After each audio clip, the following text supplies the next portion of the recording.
नमस्कार साथियों, एक बार फिर से आप सभी का स्वागत है हमारे YouTube channel GS education hub पर। कल जो हम टॉपिक पढ़ रहे थे वो था संख्या पद्धति। उसमें एक भारतीय संख्या पद्धति के बारे में हमने बात की। आज जो दूसरी संख्या पद्धति है उसके बारे में बात कर रहे हैं हम, अंतर्राष्ट्रीय संख्या पद्धति। कौन सी संख्या पद्धति की बात करेंगे आज? अंतर्राष्ट्रीय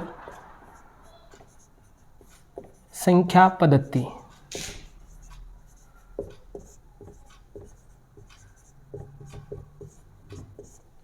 इसमें संख्या पद्धति में संख्याओं को लिखने के लिए वही 10 अंक है, लेकिन अल्प विरामों के द्वारा हम विभेद करेंगे कि भारतीय संख्या पद्धति और इसमें क्या है। दूसरा एक विभेदन हम इस प्रकार से करेंगे कि स्थान जो उसमें हम पढ़ रहे थे, इकाई, दाई, सैकड़ा, हजार, 10,000, लाख, 10 लाख इत्यादि, उनमें और इसमें स्थानों में नामकरण में जो है वो फर्क आएगा हमारे। तो इसकी बात करते हैं हम स्थानों के अंदर। तो लिखने पढ़ने का तरीका इसको भी वही है। लिखने के लिए दाएं से बाएं क्रम में चलेंगे स्थानों को, और पढ़ते वक्त बाएं से दाएं में चलेंगे। तो इधर कैसे आएगा? दाएं से, दाएं ओर से जो स्थानों का क्रम है वो इस प्रकार रहेगा। स्थानों का क्रम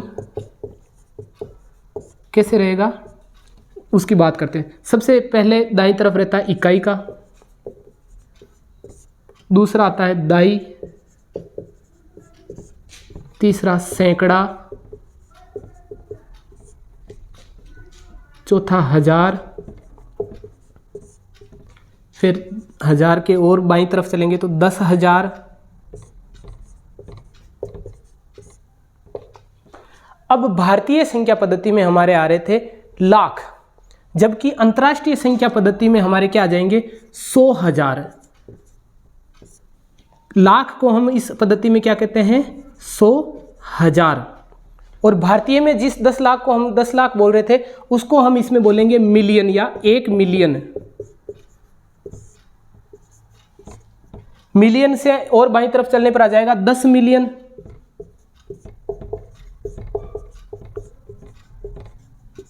दस मिलियन से और बाईं तरफ चलने पर आ जाएगा 100 मिलियन।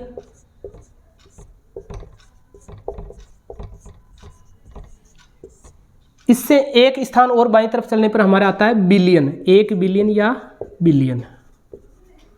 फिर इसके बाईं तरफ और 10 गुना हो जाएगा तो 10 बिलियन।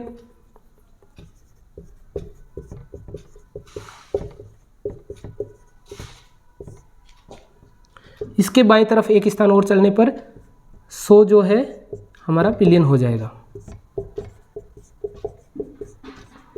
इसके अलावा ट्रिलियन, नोलिलियन, डेसिलियन, ऐसे आगे से आगे स्थान चलते हैं। लेकिन लगभग हमारे जो नवोदय के या 5वीं स्टैंडर्ड की हम जब बात करते हैं तो मिलियन और 1 बिलियन तक संख्याओं को हम पढ़ते हैं, लेते हैं, खास तौर से उन्हीं को जो है वरीयता देते हैं।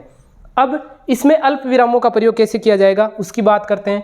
तो अंतर्राष्ट्रीय संख्या पद्धति में अल्प विरामों का प्रयोग, क्योंकि यही एक माध्यम है जो दोनों संख्या पद्धतियों में भारतीय और इसमें विभेद करता है। बाकी संख्या रूप में लिखे होने पर हमें अल्प विराम देखकर ही पता चलेगा कि संख्या जो है भारतीय संख्या पद्धति में लिखी हुई है या अंतर्राष्ट्रीय रूप में लिखी हुई है। अल्प विराम का प्रयोग इसमें कुछ इस प्रकार से होता है। प्रत्येक अल्प विराम जो है वो 3-3 अंक छोड़कर लगाते हैं, 3 स्थान या 3 अंक छोड़कर। प्रत्येक अल्प विराम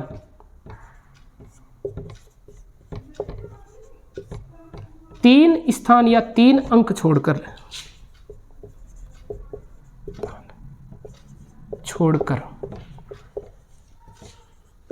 दाएं से बाएं क्रम में। स्थान हमें कौन से क्रम से छोड़ने हैं? दाएं से बाएं क्रम में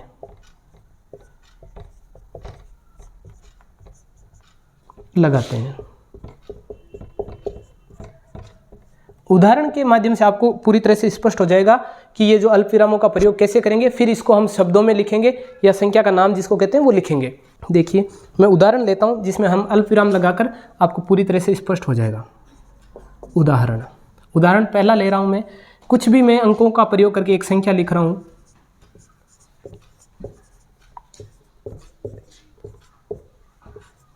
ये एक मैंने संख्या बना ली अपने मन से अंकों का प्रयोग करके।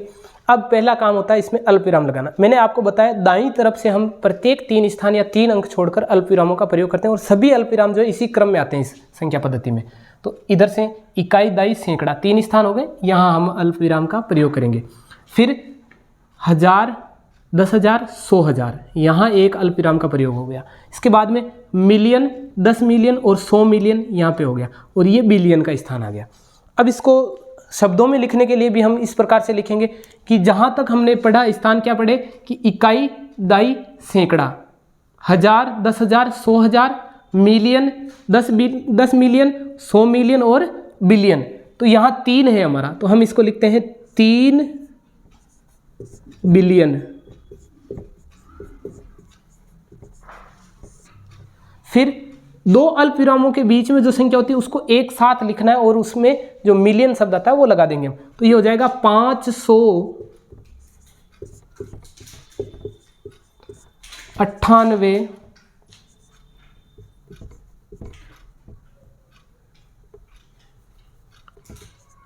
598 मिलियन। फिर आगे देखिए 3 स्थानों को एक साथ लेते हैं, 1000 वालों को, तो 403,000, मैं नीचे लिख रहा हूं यहाँ पे 403 और 1000, क्योंकि ये तीनों 1000 के हैं। इन 2 अल्पविरामों के बीच में 1000, 10,000, 100,000, तो इनको ऐसे ही लिखते हैं 403,000। फिर ये सैकड़ा के लिए हम प्रयोग करते हैं 100 का, तो 600। फिर इकाई और दाई को सम्मिलित रूप से 17। इस प्रकार से जो है हम अंतर्राष्ट्रीय पद्धति में संख्याओं को शब्दों में लिखते हैं। अल्पविरामों का प्रयोग संख्या रूप में किया जाता है, अंकों के बीच में 3-3 स्थान छोड़ के। भारतीय संख्या पद्धति में, जैसा आपने पिछले वीडियो में देखा भी है, आपको पता भी होगा कि पहला अल्पविराम 3 अंक छोड़कर लगता है, जबकि अंतर्राष्ट्रीय पद्धति में पहला 3 लगता है, फिर अगला भी 3 पे लगता है, जबकि भारतीय पद्धति में क्या आ जाता है, अगला जो अल्पविराम है, शेष जितने भी अल्पविराम होते हैं वो 2-2 अंक छोड़ के लगते हैं। ये दोनों पद्धतियों में संख्या रूप में देखने पर हमें जो है विभेद करने में सहायता करता है। बाकी शब्दों में लिखे होने पर तो मिलियन, बिलियन देखकर हम पहचान सकते हैं कि ये अंतर्राष्ट्रीय पद्धति है या भारतीय पद्धति। संख्या रूप में लिखने के लिए या संख्या रूप में पहचान करने के लिए पद्धति में क्या होते हैं, अल्प विराम का ध्यान हमें विशेष तौर से देना है। अगला उदाहरण एक और देखिए जिससे आपको और अधिक स्पष्ट हो जाएगा। फिर हम इन दोनों पद्धतियों की तुलना भी करने वाले हैं। उदाहरण 2, कुछ भी एक संख्या लिख रहा हूं मैं,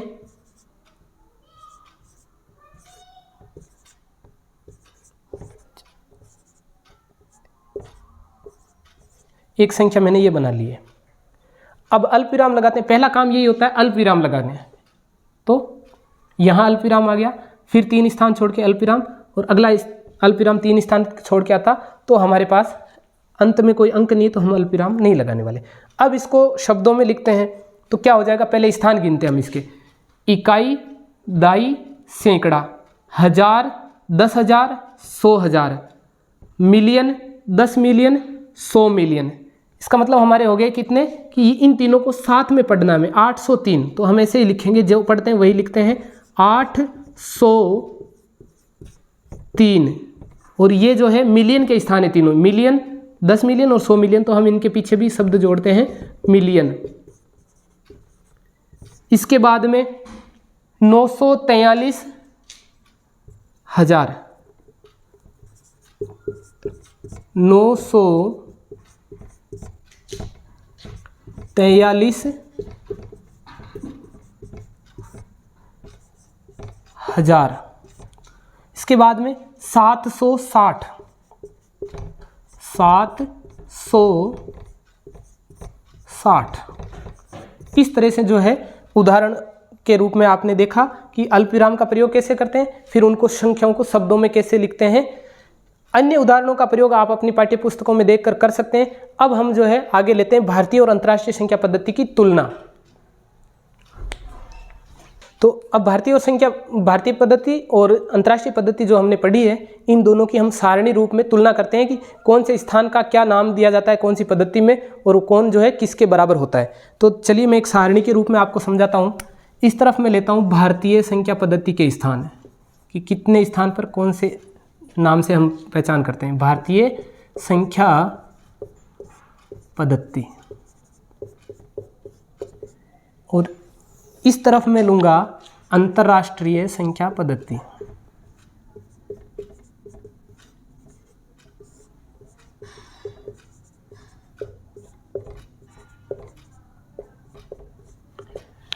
इधर हम ले लेते हैं एक कॉलम अपना क्रम संख्या, जिससे हमें पता चलेगा कितने स्थानों तक हमने बात की है। इस सारणी फॉर्मेट में हम दोनों संख्या पद्धतियों की तुलना करने वाले हैं।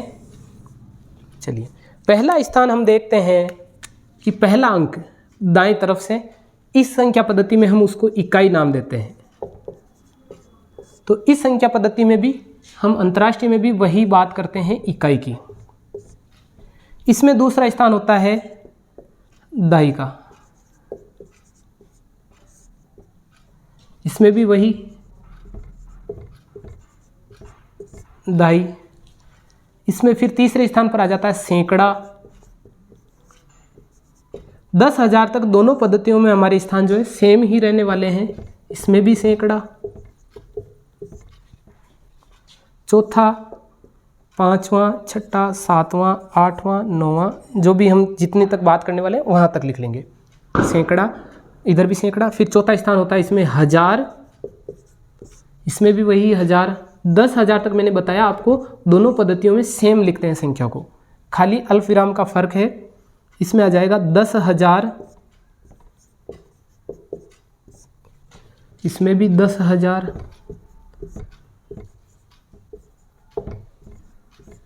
अब जो है शब्द रूप में लिखने के रूप में हमारे जो है विभेद यहाँ से शुरू होगा। यहाँ पे जो छठा स्थान हम लेते हैं वो होता है लाख का या 1 लाख का। इस लाख के स्थान को हम अंतर्राष्ट्रीय पद्धति में नाम देते हैं 100,000। 100,000 किसके बराबर होता है? अंतर्राष्ट्रीय पद्धति के 100,000 भारतीय पद्धति के 1 लाख के बराबर होते हैं। फिर इसमें जो अगला स्थान हम देते हैं 10 लाख का, तो इसमें नाम दे देते हैं हम मिलियन का। अर्थात निष्कर्ष रूप में, सार रूप में आपके सामने आ गया होगा कि 1 मिलियन 10 लाख के बराबर होता है। 1 मिलियन कितने लाख के बराबर? 10 लाख के। अंतर्राष्ट्रीय संख्या पद्धति का 1 मिलियन, भारतीय संख्या पद्धति का 10 लाख, और भारतीय संख्या पद्धति का 1 लाख अंतर्राष्ट्रीय संख्या पद्धति के 100,000 के बराबर होता है। फिर अगला स्थान लेते हैं हम, इसमें आता है करोड़ या 1 करोड़। तो इसमें आ जाता है 100 मिलियन, 10 मिलियन। 100 मिलियन इससे आगे आएगा, 10 गुना मान चलता है, तो 10 मिलियन। अर्थात हमारे सामने क्या आया कि भारतीय संख्या पद्धति में जब हम 1 करोड़ लिखते हैं तो उसको अंतर्राष्ट्रीय पद्धति में हम कहते हैं 10 मिलियन। फिर अगला स्थान इसमें आता है भारतीय पद्धति में 10 करोड़। भारतीय संख्या पद्धति के 10 करोड़ को हम अंतर्राष्ट्रीय संख्या पद्धति में 100 मिलियन के बराबर मानते हैं। 100 मिलियन। फिर अंतर्राष्ट्रीय संख्या पद्धति में करोड़ के बाद में आता है अरब। भारतीय पद्धति में अरब आता है, अंतर्राष्ट्रीय में तो हम इसको नाम देंगे 1 बिलियन या बिलियन। फिर इसमें आता है अगला स्थान अगर लेते हैं हम तो आता है 10 अरब।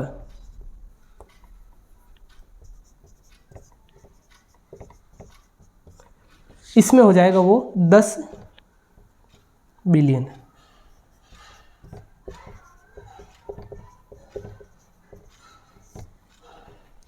फिर अगला स्थान यहां पर हमारे आएगा खरब। तो इस पद्धति में हम उसको कह देंगे 100 बिलियन।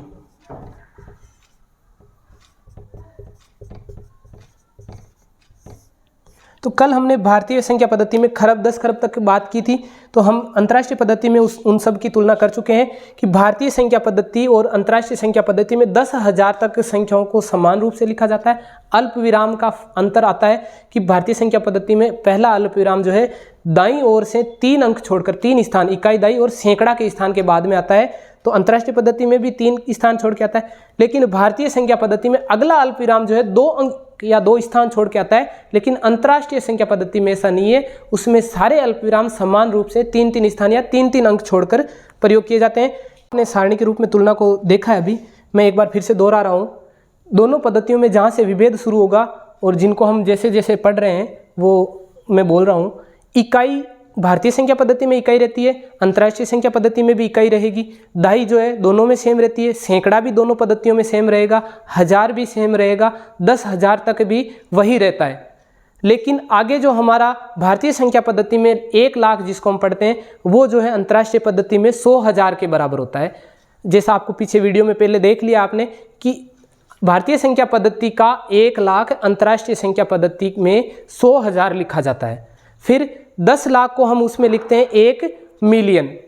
फिर आगे आता है 1 करोड़। 10 लाख के बाद में भारतीय संख्या पद्धति में 1 करोड़ आ जाता है, उसको हम अंतर्राष्ट्रीय संख्या पद्धति में 10 मिलियन कहते हैं। फिर हमारे जो आता है 10 करोड़, उसको हम अंतर्राष्ट्रीय संख्या पद्धति में कहते हैं 100 मिलियन।